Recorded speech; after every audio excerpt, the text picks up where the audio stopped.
So today I'd like to introduce James Katz. He's with Illumination Marketing, and we're going to chat a little bit about his company, his background, and what got him to this point in his career. So to start, can you tell me a little bit about you and your company, James? Yeah, absolutely. So my name is James Katz. I've been in marketing and branding for the better part of 20 years now. Started off in the entertainment industry. I was actually a professional wrestler for about 8 years. But I used to tell people I was a piano player at a brothel just because I wanted them to think I had a dignified career.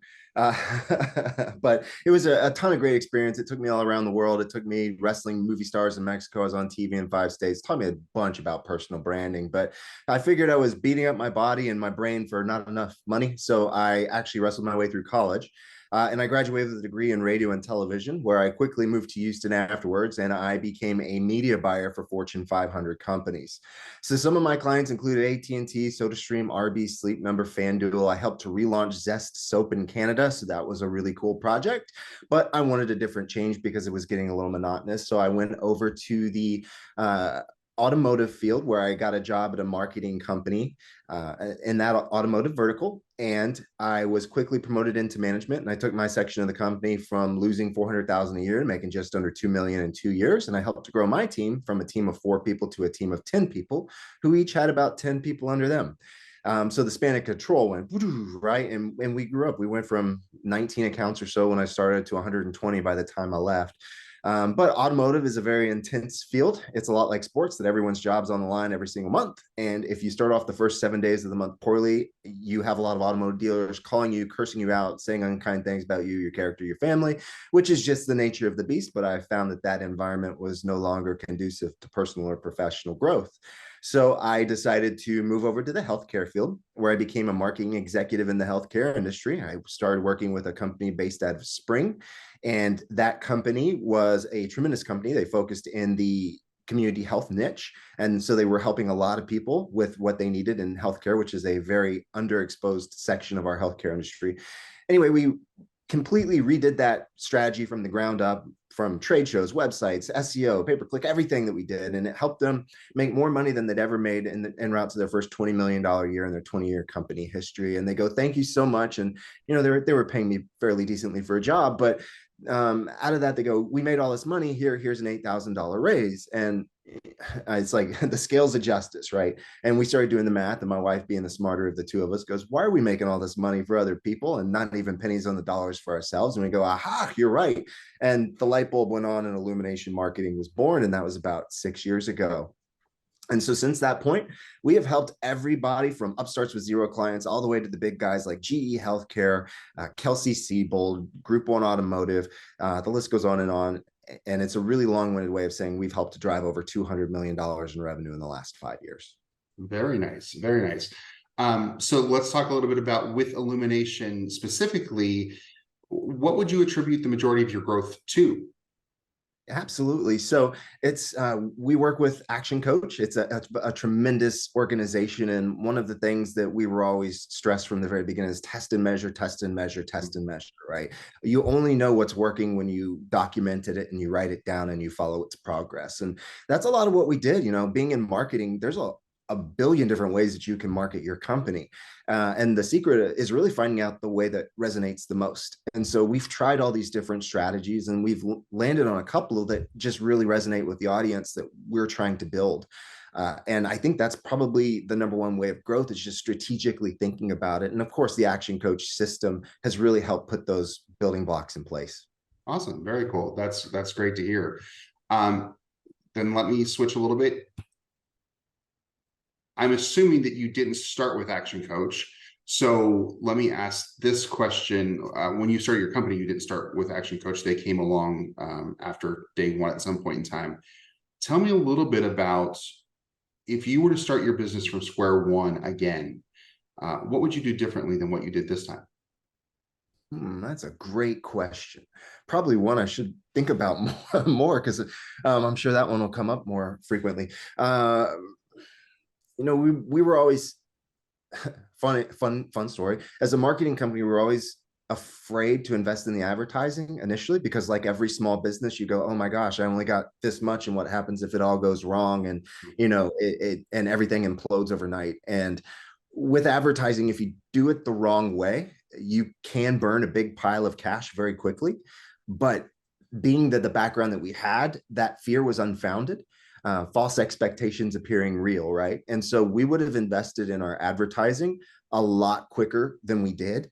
And then we also would have started outsourcing a lot of our tasks a lot more quickly than we did as well. Because as a business owner, you can either be that solopreneur and do everything yourself, but you handicap your growth potential by not being able to part out the pieces that you really need to the quickest. So I Very cool. think that's where I would start, is investing heavier in our advertising and outsourcing more of our work. Okay. And that talks a lot about, your biggest learning as well from starting your company. And I think, to your point, one of the things that we find often is, specifically in marketing and advertising, there is a rapid intensity, right? You beat the ground in a few different ways, and you talked about testing and measure. Some of those are going to work, some of those may not work. But once you have that methodology that works, your ROI starts to compound really, really quickly.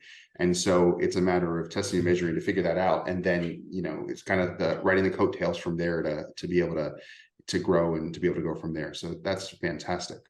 Yeah, One of the absolutely. things that we talk about quite a bit, and we believe in not only as a firm, but as Action Coach in general. And for those that are listening to the recording, just to kind of give you an idea, James actually works with a different action coach than me. We're just doing an interview to actually understand how action coaches helped him and his business, so that we can provide that opportunity for other clients throughout the organization, throughout the country. So let me ask this. One of the things that Action Coach really truly believes in is continual education. We believe that, kind of like a tree, once it stops growing, it starts dying. And our minds, our knowledge is very similar to that. So we very much believe in consistently reading and consistently becoming more knowledgeable and educated on things. When you're in the marketing world, Google alone will help you do that, because they change their minds and change their processes on a daily basis. So you have to be up to speed with what they're doing. Is there a book that you've read recently that you would highly recommend to the listeners?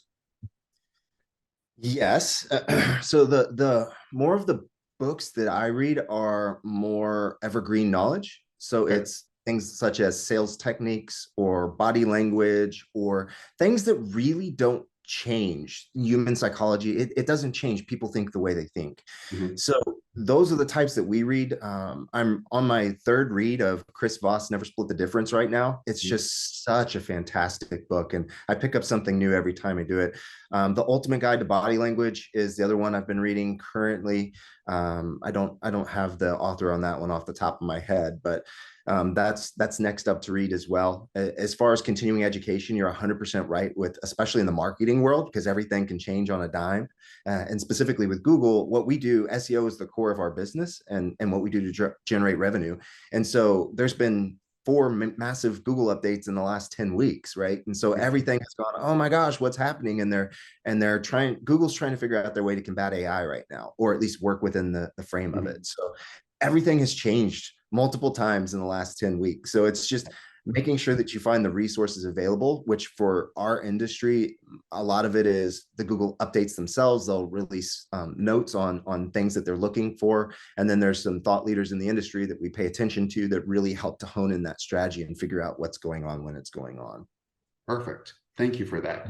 The Chris Voss book is a fantastic book, and anybody that hasn't read it, I would strongly encourage them to read it, because every time you read it, something stands out as being completely different, and it's fantastic. So speaking of everything that you have going on, and so many irons in the fire, so many plates spinning, how do you balance your personal life with the demands of running a business? Well, I've integrated my personal life into my business. It's the best way to say it. So me and my wife started this company 6 years ago. We worked together, which a lot of people say that's a challenge. And then beyond just that, we decided to start a second company a year ago together, which was an entertainment property called Ghost Hunting Beauty. So it's a TV show focusing on models doing ghost hunting. So that has been an interesting thing. And then we just started a third portion of our business with affiliate SEO. So it's a daily thing of working that within it. And then as far as balancing, I guess, in order to achieve great things, you have to have laser-like focus. This is what all the billionaires say. You can't just put an hour a day into it and expect to be rich. So it's integrating all these things. So if we go out to lunch, yes, we'll have some us time, we'll talk business for a little bit, and then we'll have some more us time. And it's just finding that balance of what is the right amount of us time, what is the right amount of vacation or work time, and what is the right amount of work time, I guess. Sure. So then do you find that you guys try to separate work from home the moment you walk out of the office door or the moment you walk into the house? Or do you kind of have some spillover in the evenings or in the mornings about work, and you don't necessarily have those separate sacred places? I know some methodologies work for some and others it doesn't. So how do you guys handle that? Absolutely. There isn't a lot of separation. When you're passionate about what you do, it becomes a lot of what your life is. And so my wife is a little less passionate about the marketing than I am, and I'm a little less passionate about the entertainment property than she is. So there's that balance of, I want to talk the marketing, she wants to talk entertainment, and then somehow we meet in the middle. But then at the same point, we're like, you know what, it's time to stop it. It's just kind of a feel for it and how the dynamics of our relationship work. And we'll go, okay, let's go watch a movie or something along those lines. Let's go out to dinner and go sit by the lake and just, talk about life and goals, right? So it's just feeling that based off of the other person. Very cool. Very cool. I now that you have 3 businesses running, let's ask about that. Oftentimes people start a business, and it sounds like you did this based on your wife's recommendation. You guys did it together. I did it myself. Everybody thinks that owning their own business is a fantastic thing, and they're super excited to do it. And then they do it. It's like, oh my God, what did I do? What are some of the most common misconceptions about running a business that you ran into? And I think you have a unique perspective because you've kind of done that now 3 times. What does that look like for you in each venture, if you will? And how have you addressed those? Yeah, absolutely. That's a great question. So we've actually, between my wife and I, over the last 6 years, done 5 different businesses, and we decided not to continue to pursue 2 of them. So we've cut those off just because the work that we were putting in wasn't going to be worth the payoff, and that we needed to focus a little bit more on core issues within what our business was. So the first part of that question was, what do I wish I would have known when I started, right? And the thing that no one really tells you about is the entrepreneur curve, which is, 1 month you're up on top of the world. You're like, yes, we just made $50,000 this month. And then all of those projects close out or whatever it is. And then the next month you're like, oh my gosh, we're at $10,000. How are we going to pay our bills? And it's that curve, that ever-going curve where you take on debt in order to grow the business, but it's good debt that's not necessarily incurring a massive amount of interest or anything like that. It's short-term debt that you pay off in order to just position yourself up, and then that's how you grow over time. But no one warns you of all of the emotion that goes into that and to planning it out. And you can try and plan meticulously for it, and you don't understand it until you go through it. And this is what we tell a lot of our entrepreneur friends or people who talk about wanting to start a business, like, hey, it's going to be tough. And you might get a couple of wins really quickly, and you're going to feel like you're on top of the world. And then next month, you're going to feel like the world just fell out from underneath your feet. So be ready for it. And then the secret to it is to stack micro wins on top of the big wins, so you feel like you're always making progress and that there is hope. Because if you lose hope, that's when your business goes away.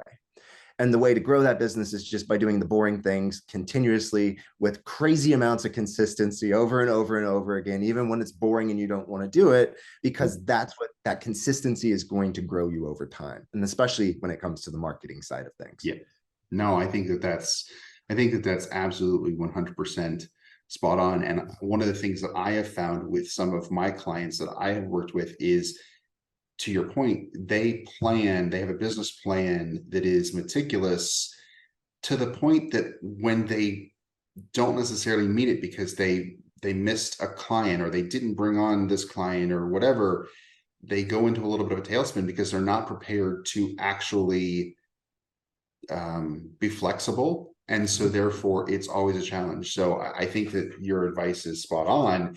You want to have a business plan, you have a strong business plan, but you also have to be realistic in the fact that it's really kind of being pulled out of thin air.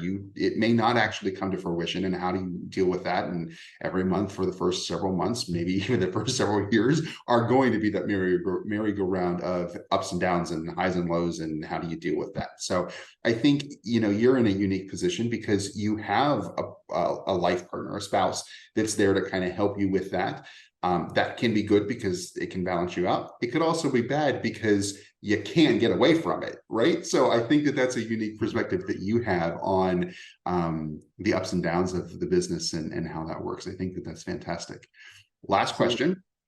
Where do you see yourself in 5 years?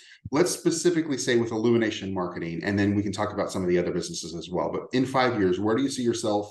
And then any words of advice for other business owners who are looking to start a business and grow?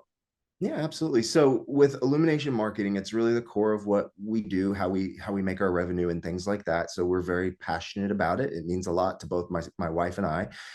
However, if we get our revenue high enough and we have someone who comes in with the magic number, we're always willing to sell. But we're probably not there. And I really don't imagine we're going to be anywhere near that number that I'm looking for in the next 5 years. So it's going to be a 20-year plan to build this thing, to get it to the right place to grow it. With the other two businesses that we have, we're looking to offload the entertainment property as soon as it gets to the point where it's worth unloading. And then the same with our affiliate business. You get up to a 50 times monthly revenue multiple when you sell one of these things. Right now it's about the going rate for it. And so, you get it up high enough, you $50,000, you're looking at a multi-million-dollar payout. So that's kind of where we're at there on that one too. So we're looking to actively offload two of those three businesses. Illumination Marketing, we're looking, it's our baby. We're just kind of going to grow it unless we get that almighty miracle offer that came in. And, we had someone reach out to us who is a very big company about 3 or 4 months ago. And we were nowhere near. We value it a lot higher than what the market does right now. Sure. And you mentioned it's your baby, and that absolutely makes sense, and it will grow there. So that makes sense. James, thank you so much for your time. And I will see you soon. It's my pleasure. Thank you so much for having me. Thank you.